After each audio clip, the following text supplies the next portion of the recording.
In the last 4 years, women have lost 580,000 jobs.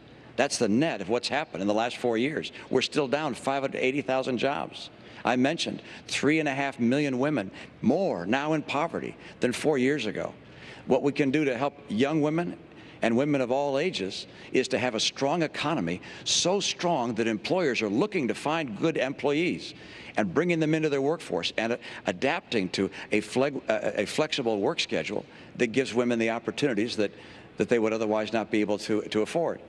Now, it was Governor Romney defending his record last night to female voters. But while the Obama campaign attempts to accuse the governor of waging this phony war on women, we must not forget it was actually one of the president's former aides who once called the White House, quote, hostile to female employees. Now, ironically, that person served as the moderator during Obama's debate prep in recent days, former White House communications director Anita Dunn. Now, in Ron Suskind's Confidence Men, she was quoted as saying, quote, this place would be in court for a hostile workplace because it actually fit all of the classic legal requirements for a genuinely hostile workplace to women. Wow. Joining me with reaction, the author of the #1 New York Times bestseller, Culture of Corruption, Michelle Malkin. Michelle, first of all, there was a story that came out from the Free Beacon in April of 2011 that women in the White House were paid 18% less than their male counterparts. Since Obama's been president, we have 500,000 fewer women working, 0.5% increase in unemployment for women. The poverty rate for women in this country right now is 16.3%.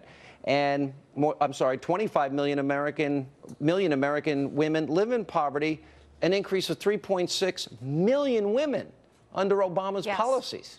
Those are staggering numbers. They are. And of course, if this record existed under a Republican administration, it would be branded misogynist with a capital M. I think it's really fitting to remind women who are undecided, and there are a lot of them who watch you, Sean, and who aren't necessarily paying attention and haven't over the last 4 years, and really need to get up to speed on how anti-woman this administration has been. It's not just the economic havoc they've wrought on the rest of the country, but as you say, it's all of the griping from women within the administration. And what was really significant about Mao cheerleader Anita Dunn's complaint that was recorded by Ron Suskind. By the way, you say that literally. You did not say... Oh, yes, she was. We're no joking here. She is a Mao cheerleader, radical left-wing Fox News basher, and she was whining to none other than Valerie Jarrett. Valerie Jarrett, who's the White House consigliere for this administration and who has been the point woman on trying to paint Republicans as the most anti-woman institution in America. Look, Anita Dunn and Valerie Jarrett were whining about how their own bosses were shutting them out and denying them access that men had. 18% disparity in the wage gap. Hey, maybe somebody ought to file one of those Lilly Ledbetter discrimination lawsuits. By the way, and the Ledbetter law, there are already equal pay laws on the books. So that's a myth that the Democrats throw out there. And that letter had to do with whether or not there could be class action suits going back decades. So small little, details matter. Let me ask you this about Candy Crowley of CNN, who moderated last night's debate. She interrupted Mitt Romney 28 times. Obama just 9 times. She interrupted and falsely stated about the president's comments in the Rose Garden.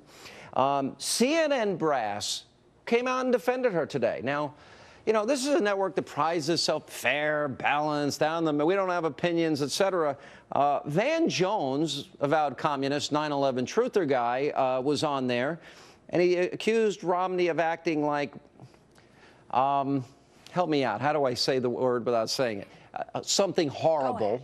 Okay. Yes. And a word that really shouldn't be uttered on national TV. And, that's right. Not a peep out of CNN on that. What are your thoughts on her? Well, as we always joke in my family with my kids, put on your shocked face.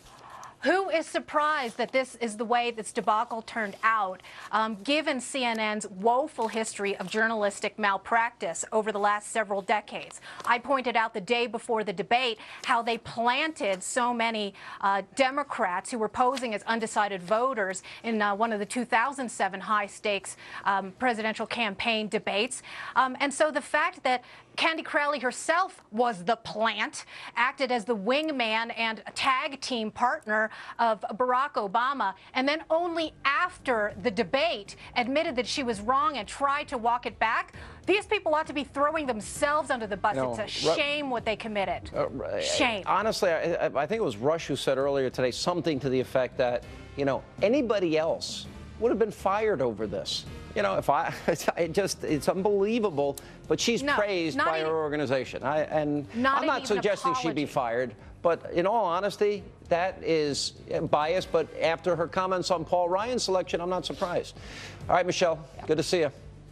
You too.